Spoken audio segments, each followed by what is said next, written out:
Welcome students in this new video. पिछले video में हमने पढ़ा था organisms show variety in cell number, और अब हम इस वीडियो में पढ़ेंगे how they show variety in shape and size. तो let's start from here. If you see the figure number 8.3a, तो सबसे पहले आप फिगर नंबर 8.3a देखें तो यहाँ पर हमें क्या दिखता है? अमीबा। 8.3b में हमें दिखता है पैरामीशियम। ठीक है ना? तो if you see the figure number 8.3a, how do you define the shape of amoeba? तो अमीबा का जो शेप है वो कैसा है? अमीबा का शेप आप देखेंगे तो it is irregular. Irregular shape है उसका, है ना? तो you may say that the shape appears irregular. In fact, amoeba has no definite shape, unlike other organisms. तो जैसे अलग दूसरे ऑर्गेनिजम्स को हम देखते हैं उनका शेप जो है वो एक रेगुलर और फिक्स्ड होता है, लेकिन अगर अमीबा का शेप देखेंगे तो उसका शेप जो है वो डेफिनेट नहीं होता है, यानी कैसा होता है? इर्रेगुलर होता है। It keeps on changing its shape. आप अमीबा को देखेंगे तो अमीबा के बारे में आपको ये पता चलेगा कि उसका शेप जो है वो लगातार चेंज होता रहता है। आप उसके बॉडी के ऊपर प्रोजेक्शंस को देखिए अलग अलग। तो प्रोजेक्शंस का मतलब क्या है? जैसे ये सपोज़ ये अमीबा है, तो अमीबा की बॉडी पर ये जो प्रोजेक्शन है या ये जो प्रोजेक्शन है इसे क्या कहते हैं? We call this pseudopodia. जैसे आप ये फिगर देखिए, इस फिगर में आपको स्यूडोपोडिया दिखाई दे रहा है। ये रहा pseudopodia, this is the pseudopodia. तो ये जो प्रोजेक्शंस हैं बॉडी सरफेस पर, यानी बॉडी सरफेस पर जो उभार हैं, उन्हें हम क्या बोलते हैं? स्यूडोपोडिया बोलते हैं। और स्यूडोपोडिया की जो लेंथ है वो अलग अलग होती है। स्यूडोपोडिया को अगर हम इसको ब्रेक करें वर्ड को, तो स्यूडो का मतलब होता है false and podia means feet. तो ये आप क्लास 7th में भी पढ़ चुके हो। तो ये जितने भी स्यूडोपोडिया हैं ये अपीयर होते हैं और फिर डिसअपीयर हो जाते हैं जैसे जैसे अमीबा मूव करता है या वो फीडिंग करता है, बिकॉज स्यूडोपोडिया उसको फीडिंग करने में भी हेल्प करते हैं। तो एक क्वेश्चन आता है यहाँ पर, what advantage does amoeba derive by changing shape? तो अमीबा को शेप को चेंज करने से क्या एडवांटेज मिलता है? तो आंसर क्या है?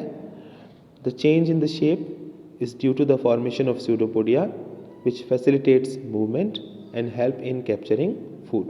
तो ये जो स्यूडोपोडिया होते हैं इनके बनने से क्या होता है कि ये जो अमीबा होता है ये अपना फूड आसानी से ऑब्टेन करता है। जैसे ये अमीबा है, ठीक है, और यहाँ पास में ही फूड पार्टिकल है अमीबा के पास। तो अमीबा क्या करता है? अमीबा अपने स्यूडोपोडिया का डेवलपमेंट करता है, यानी अपने स्यूडोपोडिया को धीरे धीरे बढ़ाता है और इस फूड को चारों तरफ से घेर लेता है। फिर उसके बाद क्या होता है?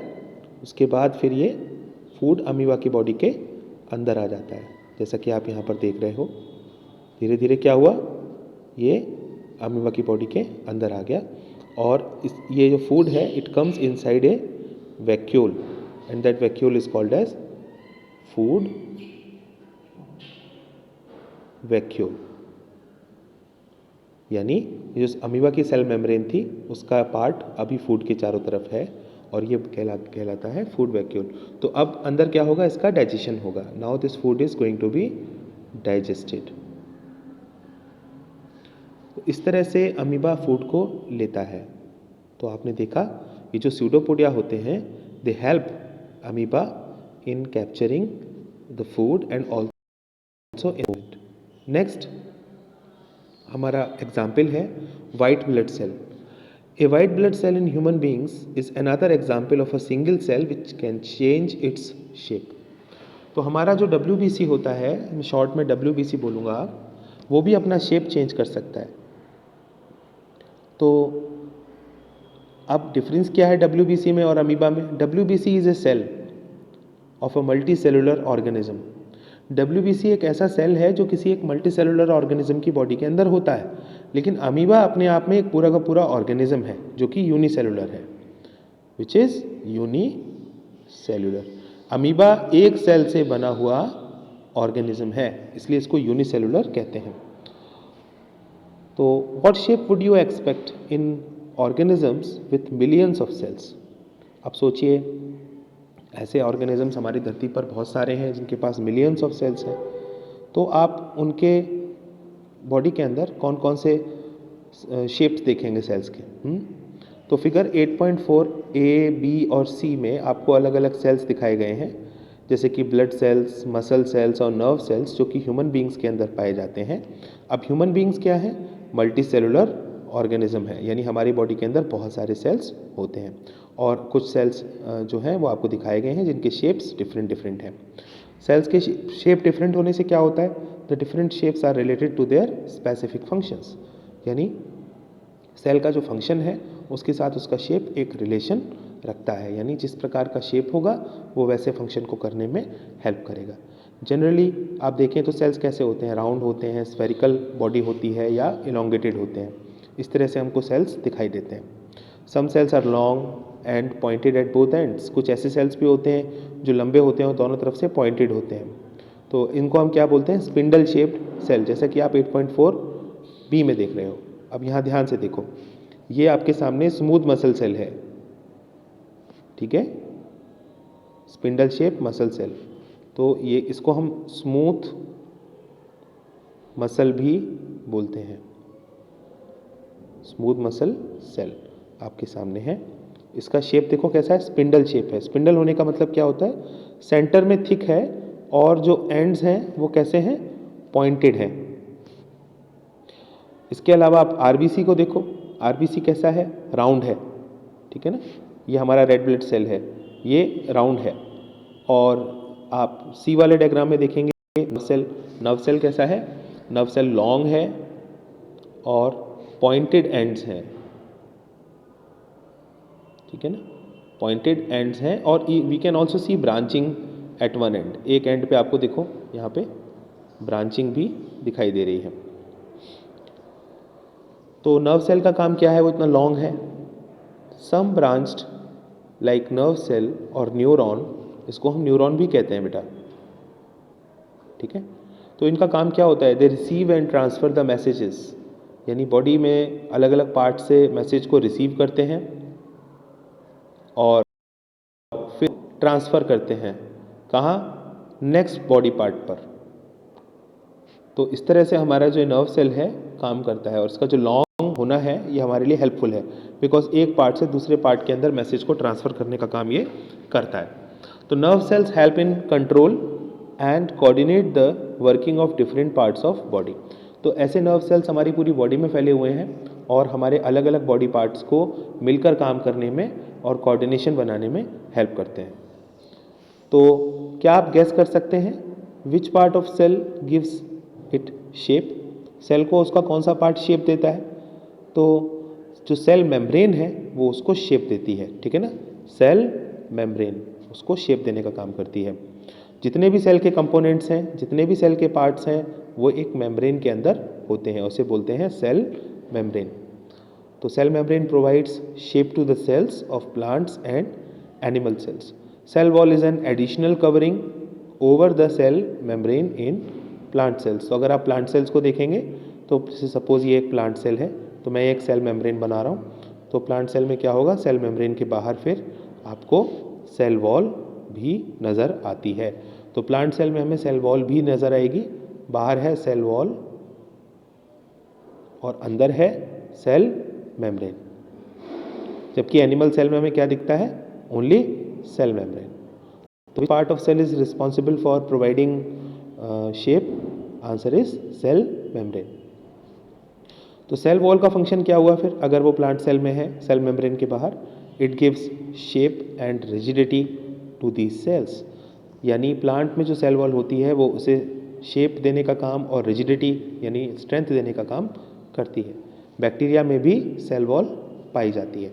मैंने आपसे पिछले वीडियो में, जो से पहले एक वीडियो सेंड किया था, उस वीडियो में भी मैंने आपके साथ डिस्कस किया था कि जो सेल वॉल है वो बैक्टीरिया, फंजाई और प्लांट्स इन सब में देखने को मिलती है। नेक्स्ट पैराग्राफ जो हम पढ़ने जा रहे हैं, that is the size of cells. तो सेल्स के अगर हम देखें, दुनिया भर में बहुत सारे एनिमल्स हैं वर्ल्ड में, तो उन सारे एनिमल्स के जो सेल का साइज़ है वो एक जैसा नहीं है, अलग अलग सेल साइज़ भी देखने को मिलते हैं। The size of cells in living organisms may be as small as millionth of meter such as micrometer or micron or maybe as large as a few centimeters। तो सेल का size जो है वो वेरी करता है, यानी अलग अलग साइज़ के सेल हमें देखने को लिविंग ऑर्गेनिजम्स में मिल सकते हैं। सेल छोटे से छोटा देखें तो कुछ माइक्रॉन्स का हो सकता है, यानी 1 मीटर का भी मिलियंथ पार्ट, और अगर हम बड़े से बड़ा सेल भी देखें तो कुछ फ्यू सेंटीमीटर्स लॉन्ग भी सेल हो सकते हैं। However most of the cells are microscopic in size and are not visible to the unaided eye. ज़्यादातर सेल्स कैसे हैं जो हमें अपनी आँख से दिखाई नहीं देते, उसके लिए हमको माइक्रोस्कोप की ज़रूरत पड़ती है। They need to be enlarged और magnified by the microscope. The smallest cell is, अब अगला क्वेश्चन हमारे लिए यहाँ से बनाया जा सकता है। सबसे स्मॉलेस्ट सेल जो है वो किसका है? It is of bacteria and it is 0.1 to 0.5 micrometre, 0.1 to 0.5 micrometre long होगा। जो लार्जेस्ट सेल है वो किसका है? It is egg of an ostrich and it is 170 millimetre into 130 millimetre dimension. उसका डायमेंशन क्या है? 170 इंटू 130 मिलीमीटर। तो एग, ऑस्ट्रिच का एग सबसे बड़ा सेल है और सबसे छोटा सेल जो है वो बैक्टीरिया का है। 0.1 से 0.5 माइक्रोमीटर के बीच में इसका साइज़ होता है। तो अगर एक एक्टिविटी देखते हैं यहाँ पर, अगर हम एक मुर्गी का अंडा लेते हैं, एक हेंस एग लेते हैं और उसको अगर हम बॉईल करते हैं तो हम उसके अंदर बहुत कुछ ऑब्ज़र्व कर सकते हैं। चलो एक काम करो, आप एक हेन का एग लो, ठीक है ना, एक मुर्गी का अंडा लो और उसको बॉईल कर लो। फिर आप क्या करो, उसकी शेल जो है, जो आउटर शेल होती है जो सफ़ेद सफ़ेद है, उसको आप निकाल दो। अब आप क्या देखेंगे, इसके अंदर आपको दिखाई देगा एक वाइट पार्ट होता है और एक येलो पार्ट होता है, ठीक है ना। तो जो वाइट पार्ट है वो क्या है? वो है एल्ब्यूमिन, यानी प्रोटीन का बना हुआ है। और जब आप उसको सेल को गर्म करते हैं, यानी हैन के एग को आप गर्म करते हैं, तो क्या होता है? एल्ब्यूमिन कैसा हो जाता है? सॉलिड हो जाता है। उसके बाद अगर आप एल्ब्यूमिन को के अंदर चले जाएंगे तो आपको येलो पार्ट मिलेगा, और येलो पार्ट क्या होता है? योक होता है। तो ये पूरा का पूरा एल्ब्यूमिन और योक जो है ये क्या है? मिला करके एक सिंगल सेल कहलाता है। और आप इस सिंगल सेल को बिना किसी मैग्नीफाइंग डिवाइस के देख सकते हैं। तो क्वेश्चन आता है हमारे सामने कि are the cells in an elephant larger than the cells in a rat? तो आंसर है नो, ऐसा नहीं है। Size of cells has no relation with the size of the body of the animal और प्लांट। यानी जो cell का size होता है उसका कोई रिलेशन नहीं होता किसी भी एनिमल या प्लांट की बॉडी साइज से। It is not necessary that the cells in the elephant be much bigger than those of in a rat. तो ऐसा बिल्कुल भी नहीं है कि आप ये कहें कि एलिफेंट का जो सेल है वह रैट के सेल से बहुत बड़ा होता है। ऐसा नहीं है, ऐसा कोई रिलेशन नहीं होता। The size of the cell is related to its function.